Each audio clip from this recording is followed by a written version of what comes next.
seu nome é simplesmente deserto. E o que poderia ser mais apropriado para este espaço infinito? O Saara é o maior deserto do mundo.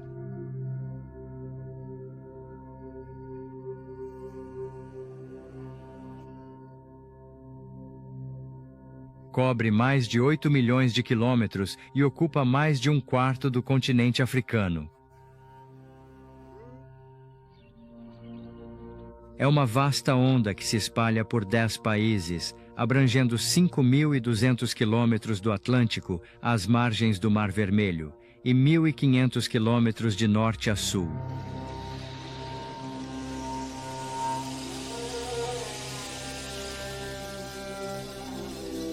O deserto se forma por causa do clima. Resulta de um desequilíbrio constante entre a quantidade de chuva e a taxa de evaporação. O Saara é um deserto devido ao potente anticiclone permanente em seu centro. Todo o ar úmido que se aproxima, quente ou frio, é afastado, e com ele, qualquer chance de chuva.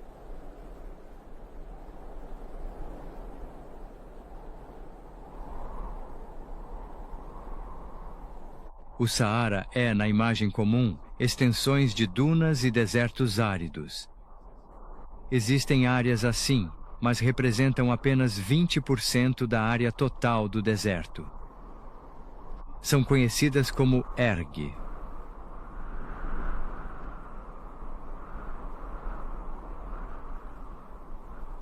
Dominam os regs, não os ergs. Terrenos planos, estéreis e pedregosos são dos ambientes mais hostis e desolados da Terra.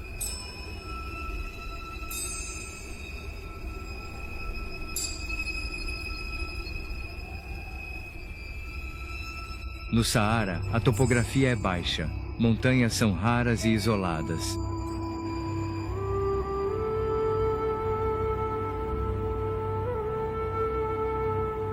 Hogar, na Argélia, e Tibesti, no Chad, elevam-se a 3.000 metros. A terceira, o AIR, no Níger, é bem mais baixa. Todo o relevo restante sofreu demolição intensa por milhões de anos. O deserto é um espaço indefeso, entregue ao vento, calor e frio. No mesmo dia, frio intenso sucede calor extremo. A diferença de temperatura pode ser de 40 graus. Rochas partem por violentas mudanças de temperatura. O vento, com seus grãos de areia, deixou afloramentos de rocha dura, esculpindo-os e polindo-os. A erosão criou vasta variedade de paisagens.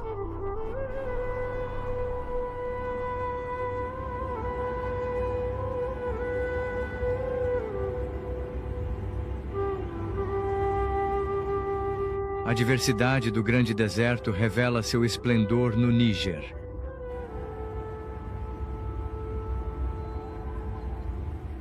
No deserto de Tenere, há montanhas de areia, de 200 a 300 metros e mais de 10 quilômetros. A areia do Tenere invade as rochas do Air. Aracal, a garra de caranguejo, é um circo rochoso cortado por uma flecha de areia.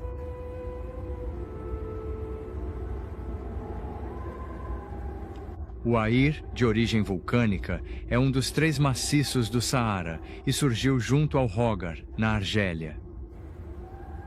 Aqui, os picos mal chegam a 2.000 metros. O maciço do Air possui um microclima particular no Saara. A chuva ainda é pouca, mas supera a de outros locais. Isso se deve, em parte, à altitude e às massas montanhosas vulcânicas, aquecidas pelo sol escaldante. Armazenam grandes quantidades de calor, o que gera uma zona de baixa pressão no maciço. A estação chuvosa dura apenas 2 meses. Mal dá para reabastecer o lençol freático. Dependendo da natureza do solo, a água é logo absorvida ou escorre pelas rochas.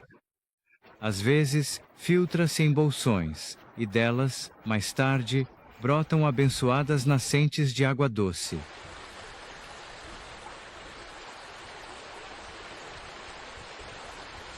O basalto define o curso e forma várias bacias naturais.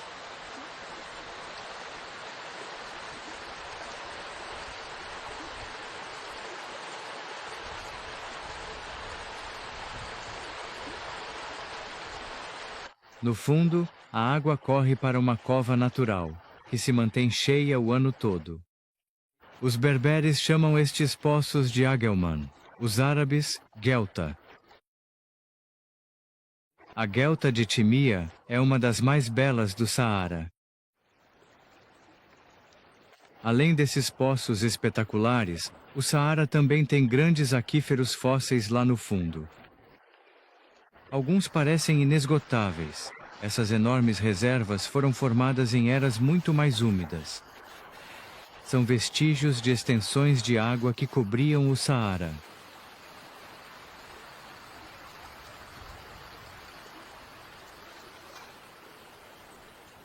Há 100 milhões de anos havia mares, lagos e pântanos aqui, não deserto. O ambiente é tão diverso hoje que seria difícil acreditar, não fossem os notáveis vestígios daquela era que o deserto guardou. Cada era, cada reviravolta climática marcou. Esses fragmentos legíveis são fósseis de dinossauros. Morreram aqui há 100 milhões de anos.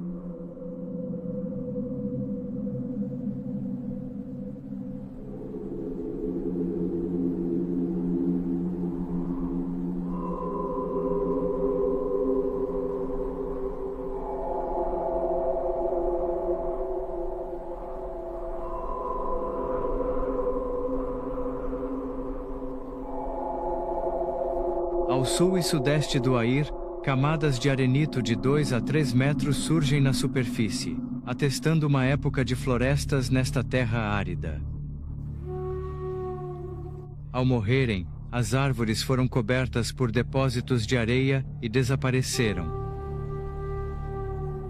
Ao longo de milhões de anos, suas fibras foram substituídas por minerais. O processo foi lento, delicado, a sílica substituindo a fibra da madeira sem mudar o mínimo detalhe. Essas madeiras silicificadas, expostas pela erosão, retiveram rachaduras e anéis de crescimento.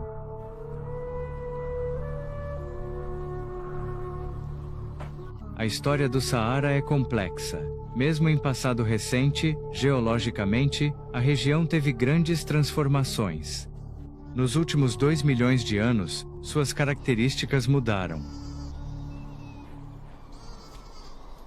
O Saara teve um período úmido há apenas 10 mil anos, e o deserto atual existe há cerca de 5 mil anos. Há 7 ou 8 mil anos, elefantes, búfalos e hipopótamos abundavam na região. Havia caça em abundância para a população abater com lanças e flechas. Há uma história daquela época, com carne farta, sobre rochas que pela forma e pátina, parecem grandes pedaços de carne curada. A lenda diz que, há muito tempo, todas as rochas do maciço do Air eram carne, uma bênção com comida farta, bastando pegar o quanto precisasse. Isso perdurou até o dia em que, por motivo obscuro, Deus, sentindo-se ofendido, transformou toda a comida em pedras para castigar o homem. Quem não crê na história tem outra explicação para a aparência das pedras. Dizem que elas eram macias, mas que endureceram com tanto sol.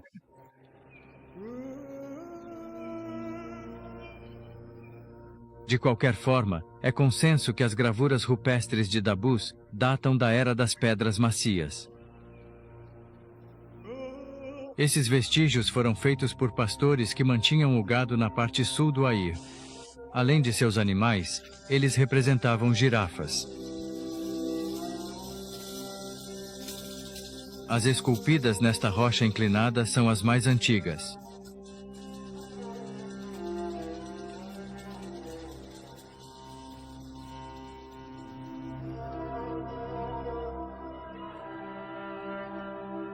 As girafas de Dabus estão entre as mais belas artes do Saara. São raras, pois são quase em tamanho real.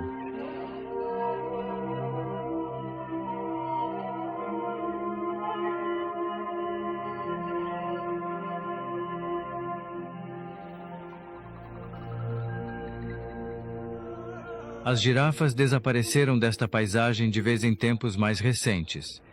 Nos últimos séculos, a caça e a seca erradicaram completamente esses grandes animais desta parte do mundo. As gazelas dorcas são caçadas sem piedade e estão cada vez mais raras.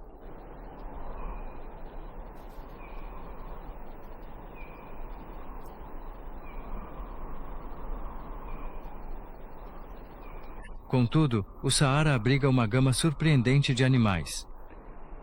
Muitas aves, mais de 100 mamíferos e igual número de répteis, metade deles lagartos. É o totem do povo do Planalto do Chado, no nordeste do Níger. Disse que salvou uma aldeia batendo a cauda num tambor, alertando os habitantes da aproximação inimiga. Por isso, o povo do Planalto do Chado jamais o mata ou come, protegendo-o.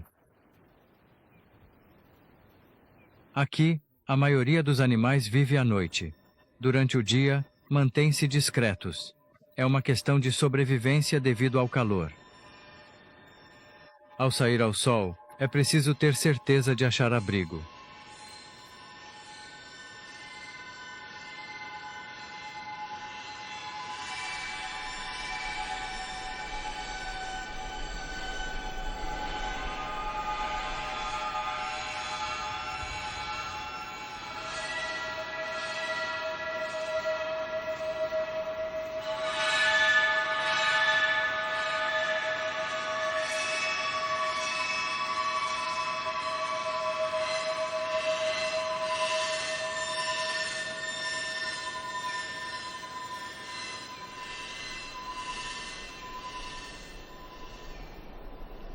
Neste ambiente hostil, ainda há lugares mais hospitaleiros.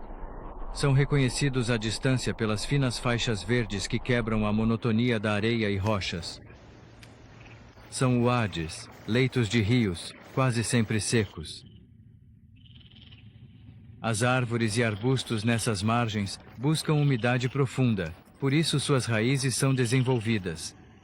Similar a um iceberg, o que vemos na superfície é só 1/10 do tamanho total da planta.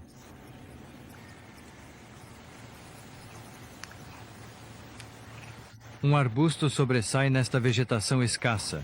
Botânicos o denominam Calotropis procera, mas é mais comumente conhecido como macieira de Sodoma ou árvore da seda do Senegal.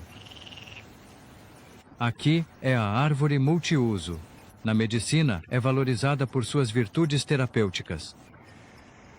Quase todos os componentes da planta são usados em remédios para tratar resfriados, lepra e sífilis.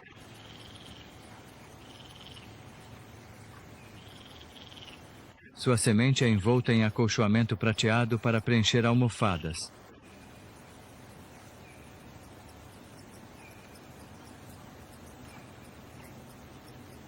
Sua madeira leve é usada pelos tuaregues para armações de camas e tendas.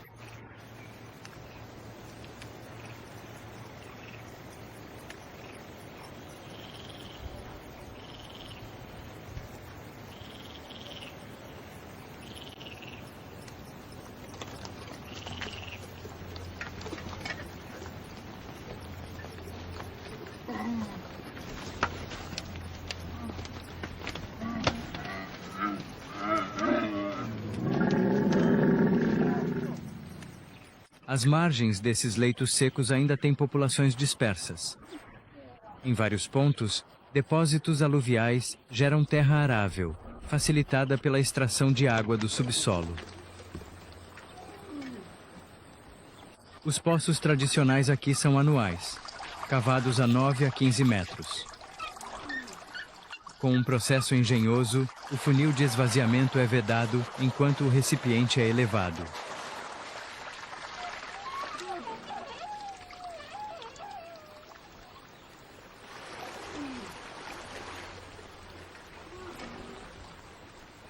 A água irriga os jardins por pequenos canais. Cada poço proveu bastante para cerca de meio hectare. O grande número de poços nos locais mais favoráveis criou pequenos oásis reais onde o homem marcou presença no deserto.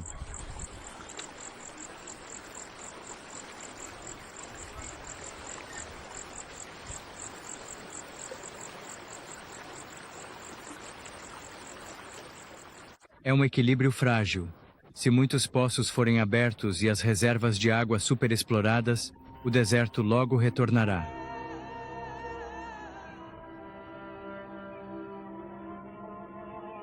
A superexploração de poços e o pastoreio excessivo expandiram o deserto ao sul do Saara. Nos últimos 50 anos, cresceu cerca de 650 mil quilômetros quadrados.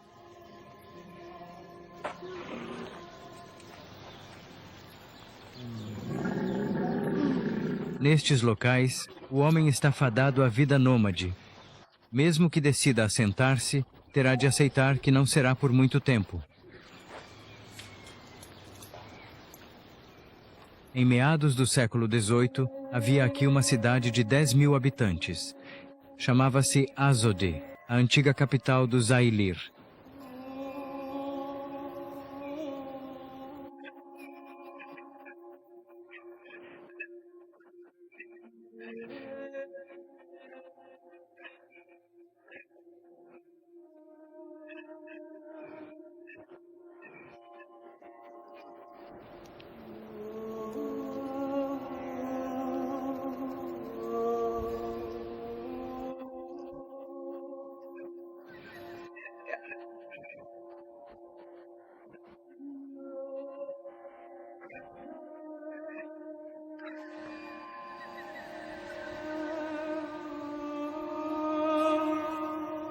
Asod foi abandonada por seus últimos habitantes há menos de 100 anos, e a maioria dos vestígios de vida humana já foram reabsorvidos pela paisagem. É como se a natureza buscasse retomar o território cedido aos ocupantes temporários, mas apenas por um tempo.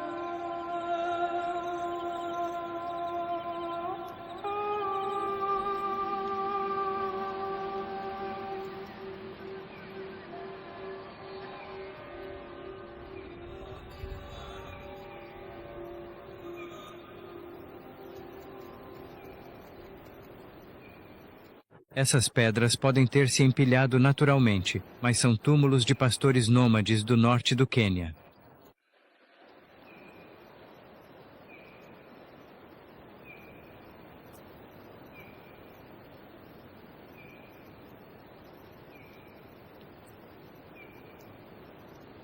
Este é o começo de um deserto árido. Milhares de quilômetros de savana empoeirada, terra queimada, rochas nuas e rios secos.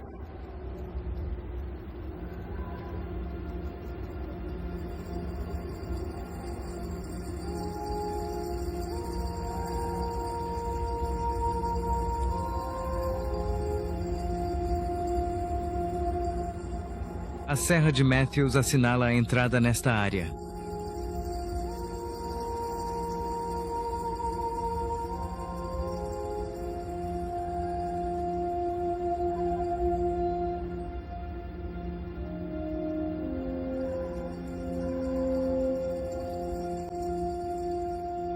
Há um marco simples, e quanto mais ao norte se viaja, mais hostil tudo fica.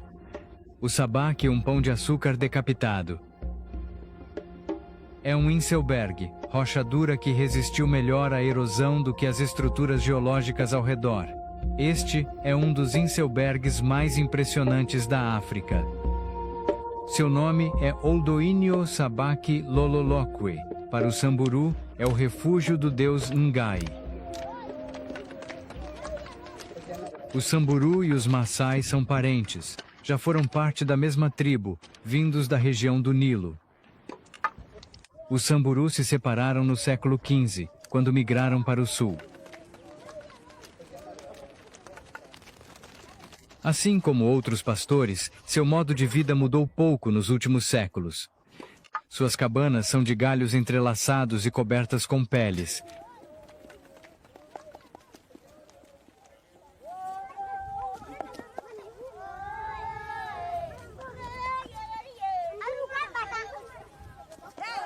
Bem jovens, os Samburu já aprendem a cantar e desenvolver o ritmo.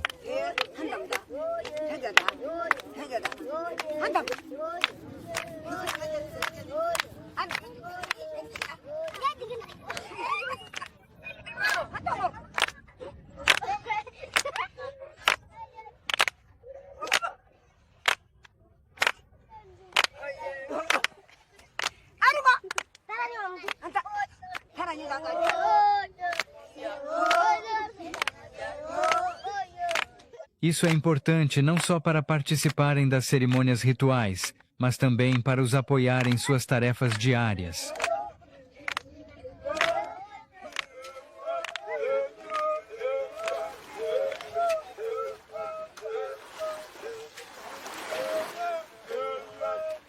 Os membros da tribo sempre repetem cânticos e gestos todas as manhãs.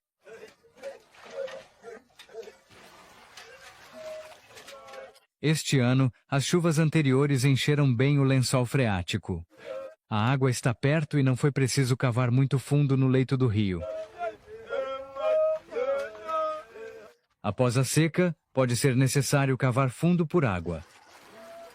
O primeiro homem da fila às vezes fica no fundo de um poço de 10 a 15 metros. Mesmo assim, o ritmo e os cânticos seguem adiante. Por isso dizem que os homens estão nos poços cantantes. É um dos últimos lugares ao norte onde a água é acessível. Adiante, o calor fica mais intenso e o vento sopra mais forte. Sente-se que não é um lugar para humanos.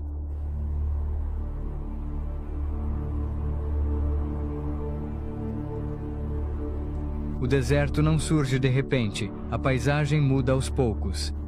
A vegetação torna-se mais esparsa. Neste ambiente, uma flor parece um milagre ou um engano.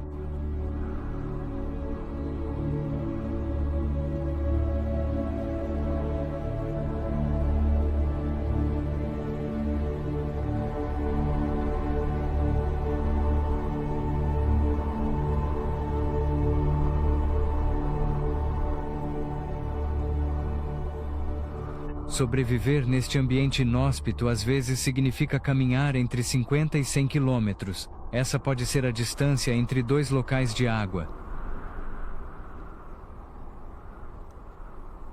É preciso muitas vezes contentar-se com a água turva de uma luga, nome local para leitos secos. Porém, em certos pontos, a rocha vulcânica filtra, proporcionando o luxo de água límpida.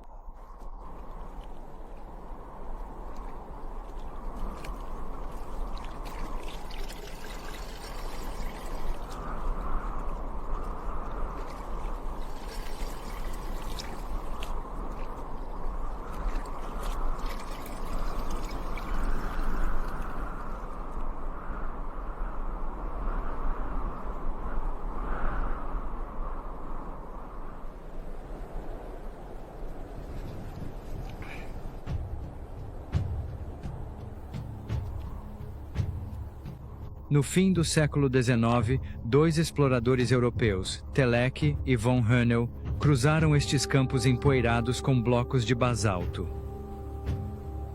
A área ainda desconhecida. Os geógrafos da época, que ouviram relatos da população local, suspeitavam da existência de uma grande extensão de água por ali.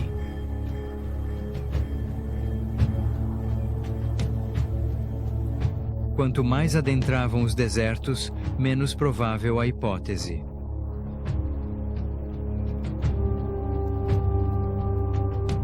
Porém, Num dia abafado de março de 1888, a quimera se fez real. Após 13 meses, Telek e von Hönel avistaram no horizonte de um campo de lava os contornos irreais da Grande Água.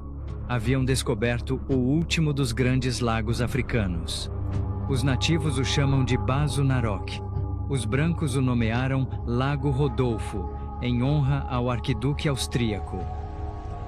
Hoje é oficialmente Lago Turkana, mas para os poetas é o Mar de Jade.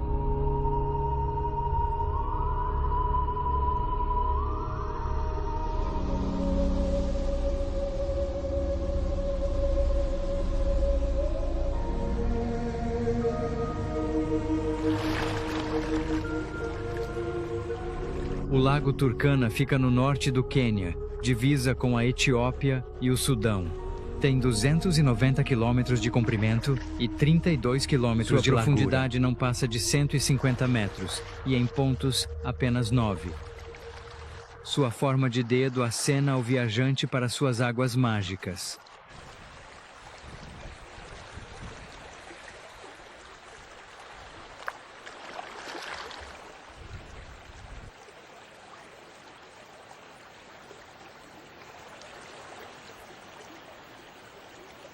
Essa cor jade resulta de alta concentração de algas verdes que sobem à superfície em períodos de calmaria. A cor do lago está ligada à direção dos ventos predominantes. Quando o vento sopra do leste, como de costume, do amanhecer ao fim da manhã, o lago perde seu tom verde. Pode escurecer muito, por isso os africanos o chamam de Embazo Narok, ou Lago Negro.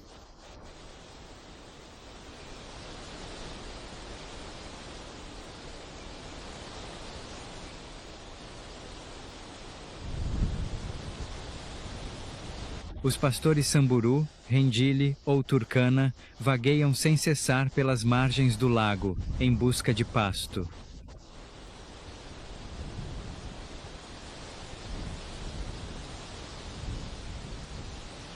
É estranho vê-los em terra estéril, mas sua presença remonta às origens da humanidade. Na margem leste, muitos restos de hominídeos foram achados, provando que seres inteligentes viveram neste lago há 2 milhões de anos. O Lago Turkana é um dos berços da humanidade. O clima era mais ameno e úmido e a vegetação mais abundante. Em vez das poucas árvores que restam hoje, devia haver vastas extensões de floresta irrigadas por rios e habitadas por animais que já não existem. O cavalo em miniatura, o leão dente de sabre e o uticodon, um crocodilo gigante.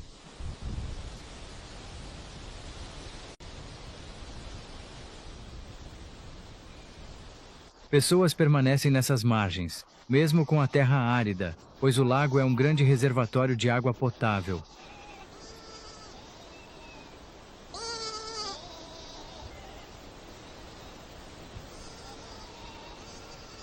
Infelizmente, é uma água que reidrata sem realmente saciar a sede, pois é salgada, mas é tudo o que se tem.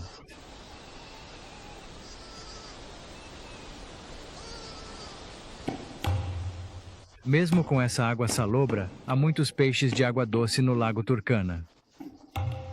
Isso atraiu os Elmolo para suas margens.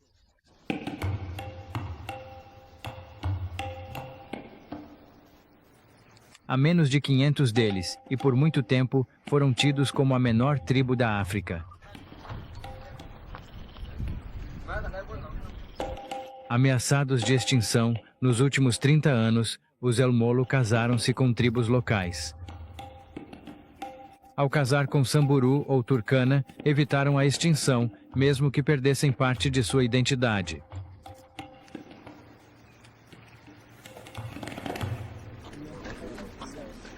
Os Elmolo afirmam que moravam no norte do lago e que vieram para cá há 2000 anos, pois um dia, mulheres e crianças de sua tribo foram massacradas por estranhos enquanto os homens pescavam. Dizem também que, em tempos, em vez de cabras, possuíam rebanhos de crocodilos, hipopótamos e tartarugas que pastavam nas grandes planícies em volta do lago.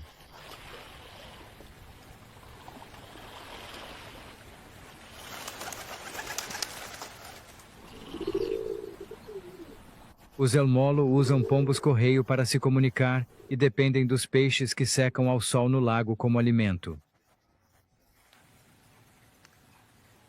Além de peixe, comem crocodilos, hipopótamos e aves.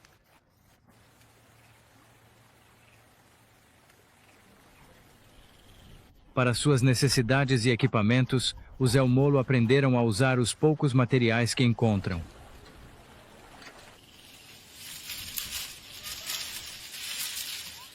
As casas são edificadas pelas mulheres, e elas as constroem do mesmo modo há milênios. Elas usam folhas secas de palmeira, que montam e organizam para cobrir uma estrutura de galhos de acácia entrelaçados.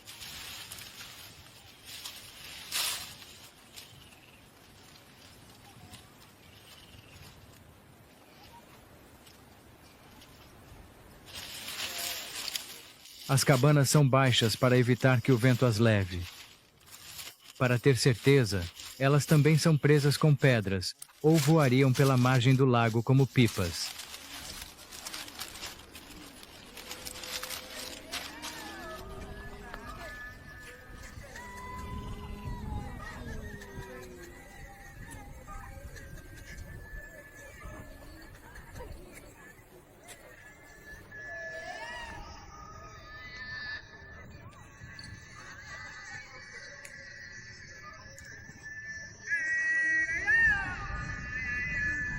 O clima do Lago Turkana é um dos mais secos e quentes do mundo.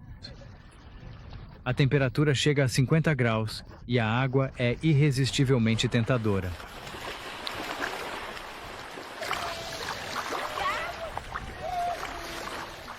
Nadar é uma alegria, e ninguém se preocupa com os crocodilos no lago. Estima-se que existam entre 10 e 20 mil deles. Acidentes ocorrem, mas o risco é menor, pois crocodilos do Turkana comem principalmente peixes. Ademais, seus números diminuem por serem impiedosamente caçados pela tribo Luo. O lago é abundante em tilápias e também percas do Nilo, peixes imensos que podem pesar até 150 quilos. Especialistas preveem que a salinidade da água pode dobrar antes que esses peixes sejam ameaçados.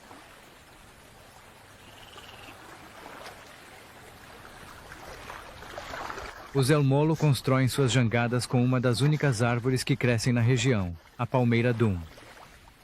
A palmeira dum absorve água depressa. Assim, mesmo que os barqueiros sejam muito hábeis, só podem ficar na água por poucas horas.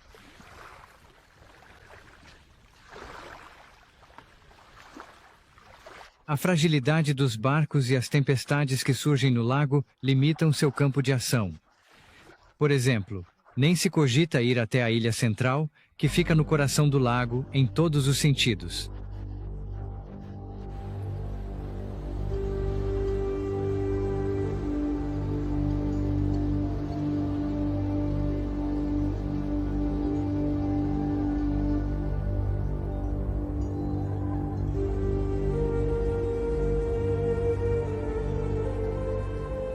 A ilha central não é grande. Abrange apenas 5 km² e consiste em 2 cones vulcânicos interligados. A ilha surgiu no lago em uma das muitas erupções vulcânicas que marcaram a história do Vale do Rift. O Lago Turkana fica exatamente ao longo do grande Vale do Rift africano. Antigamente ele era ligado ao Mediterrâneo pelo Nilo, mas foi isolado quando a região afundou, tornando-se uma espécie de mar interior.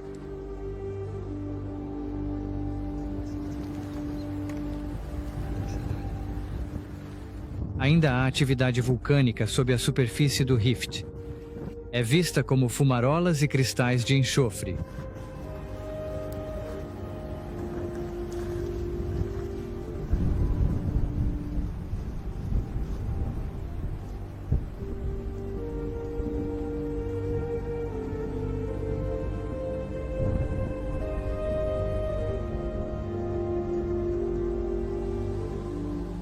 A ilha possui 3 lagos de cratera, reabastecidos pelas águas do Mar de Jade. Cada lago tem sua cor e característica. Tem o Lago dos Peixes. Este é o Lago Crocodilo. Os crocodilos vêm à ilha para reproduzir anualmente.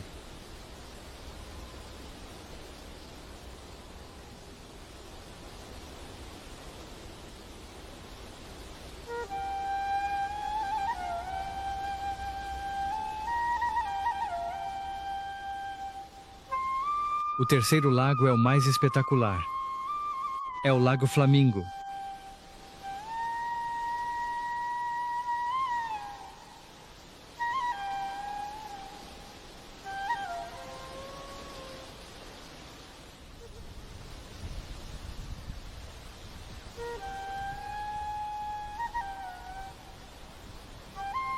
O Lago dos Flamingos não é apenas o mais perfeito dos lagos de cratera, mas suas águas são adornadas por flamingos como uma linda decoração rosa.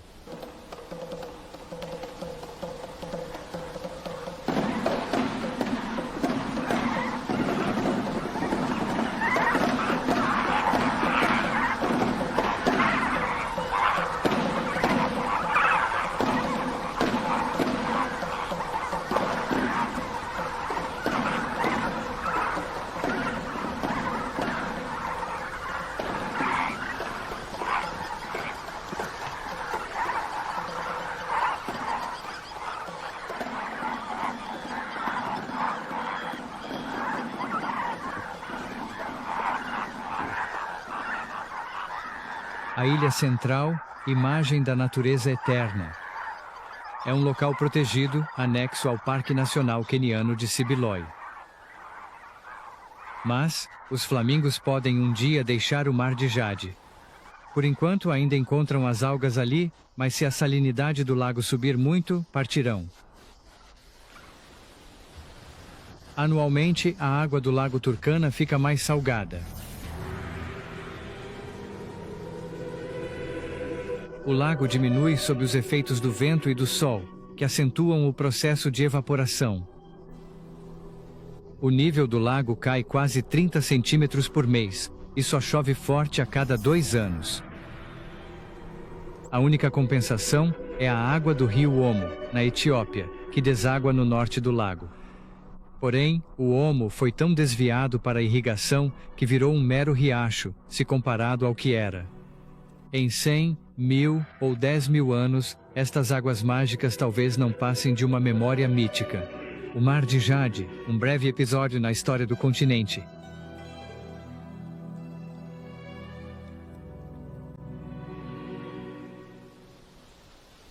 O sul da África é coberto pela maior extensão de areia do mundo, com 1,6 milhão de quilômetros quadrados. Isso é ainda maior que as vastas áreas de dunas e planícies de areia do Saara. A camada de areia começa ao norte do Equador, na República do Congo, e vai até as fronteiras setentrionais da África do Sul. Ela se estende por 1.500 quilômetros, de Angola ao Zimbábue. Essa areia se formou milhões de anos atrás, antes do início da deriva continental. Toda a atual África do Sudoeste era uma enorme bacia cheia de rochas, e com o tempo, a erosão as reduziu à areia fina.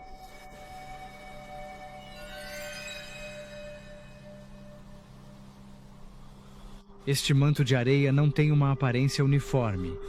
A aparência pode variar conforme a latitude, o clima e a camada.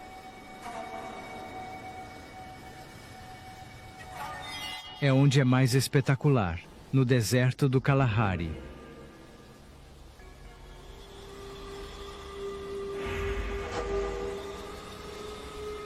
Abrange 580 mil quilômetros quadrados, sobretudo em Botsuana, mas também na Namíbia, Zimbábue e África do Sul, onde o rio Orange define seu limite sul.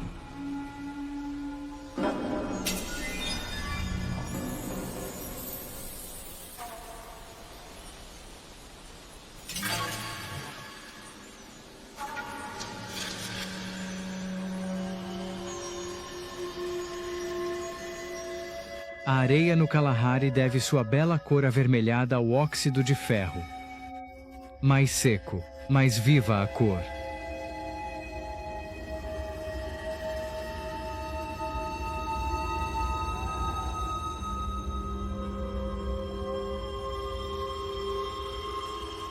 No norte do Kalahari, onde chove mais, a umidade causa uma reação química que deixa a areia cinzenta, mas sua composição é a mesma. Uma região com menos de 250 milímetros de chuva ao ano é um deserto. No sudoeste do Kalahari, a média de chuva é menos de 200 milímetros. A leste, supera 350 milímetros. Mas notaram-se variações notáveis, mesmo em curtos períodos. Alguns anos, regiões tiveram 60 milímetros de chuva, e depois, 10 vezes mais. Mesmo assim, o Kalahari é um deserto. Rios e lagos estão secos. A taxa de evaporação é tanta que absorveria 10 vezes a chuva anual. No verão, o ar supera os 40 graus Celsius. Mas isso é pouco comparado à temperatura do solo, onde a areia pode atingir 70 graus Celsius. Muitos animais vivem aqui, apesar das condições extremas. Podem ser encontrados alguns espécimes típicos da fauna africana. A água e comida nas áreas mais secas do Kalahari são poucas para elefantes ou búfalos. Este ambiente hostil também não é lugar para girafas. Mas os leões estão à vontade aqui. Por muito tempo, os leões do Kalahari foram considerados maiores, e se dizia que pertenciam a uma espécie única. Não há verdade nisso. A ideia surgiu porque a paisagem os faz parecer maiores.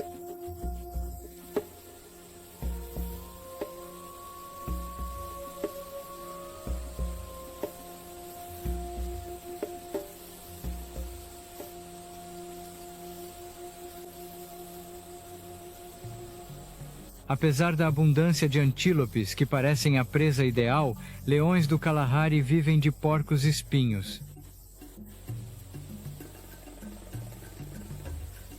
O problema é que não podem depender de um bom suprimento de springboks ou oryx, que migram constantemente e às vezes somem do território do leão em busca de alimento e água, conforme as condições.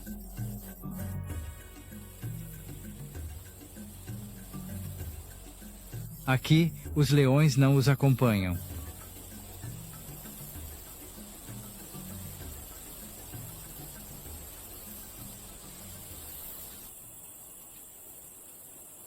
O oryx é o animal que melhor se adaptou ao calor escaldante do Kalahari.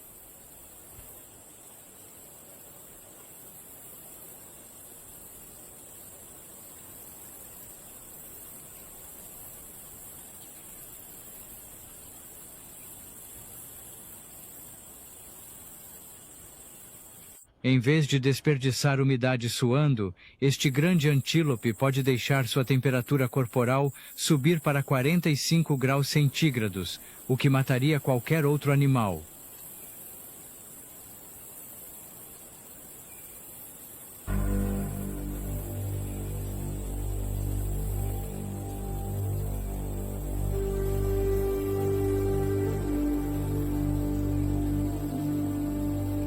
O secretário e a abetarda cori estão entre as aves bem adaptadas a essas condições difíceis.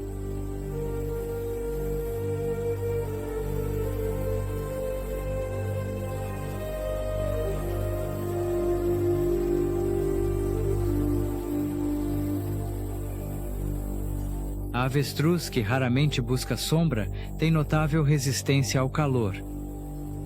Ele aguenta mais de 50 graus centígrados por 7 horas, sem aumento da temperatura corporal interna.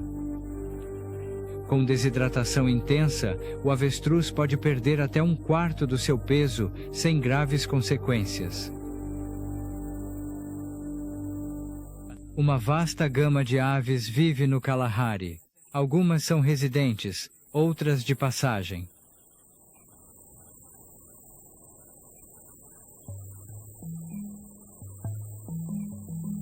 Alguns se misturam bem à paisagem. Ninhos enormes pendurados são comuns no Kalahari. São feitos por pássaros tecelões que vivem em colônias.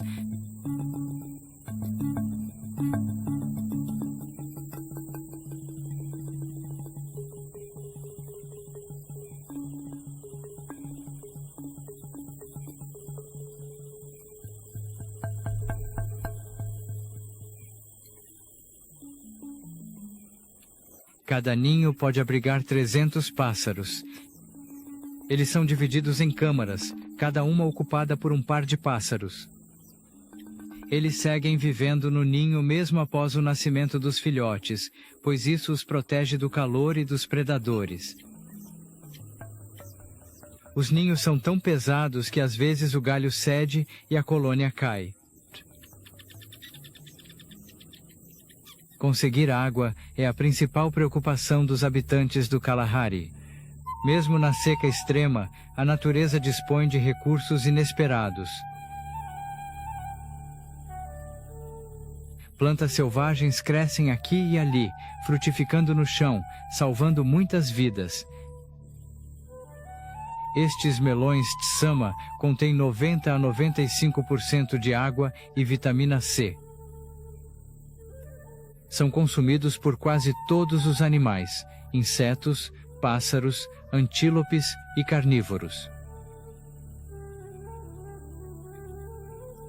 O rio Orange deteve o avanço das areias do Kalahari para o sul, barrando-lhes o caminho e levando grandes quantidades para o mar. Desde então, o rio tem sua própria vida. Ele escavou seu leito no granito, tanto afiando quanto suavizando as curvas, abrindo cavidades e esculpindo caldeirões gigantes.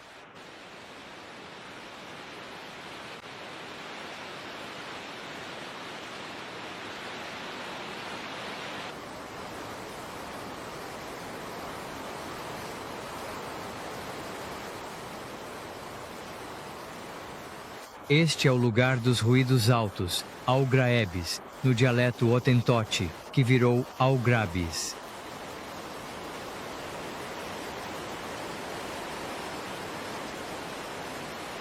Nas cataratas de Algrabies, o rio Orange jorra sobre o granito e despenca 70 metros até o fundo do desfiladeiro.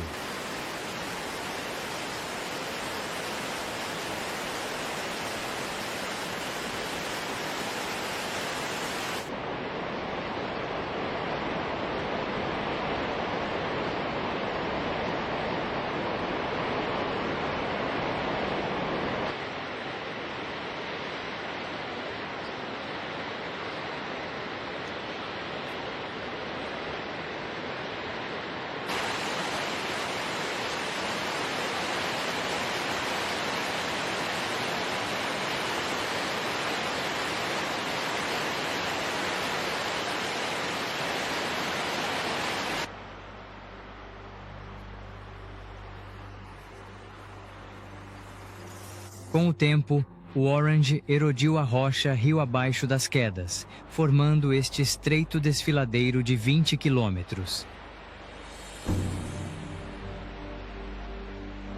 Por milhões de anos, o Orange presenciou de tudo, desde épocas mais úmidas a longos períodos de seca.